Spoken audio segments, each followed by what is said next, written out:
You ask Tiger to solve. This deals with linear equations with one unknown. The final result is x equals 35.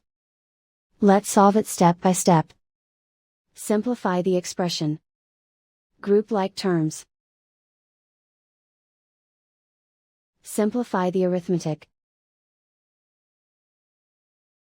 Group all constants on the right side of the equation.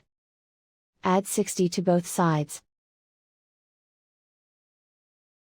Simplify the arithmetic.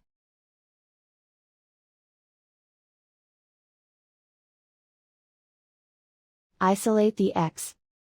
Divide both sides by 2. Simplify the fraction. Find the greatest common factor of the numerator and denominator.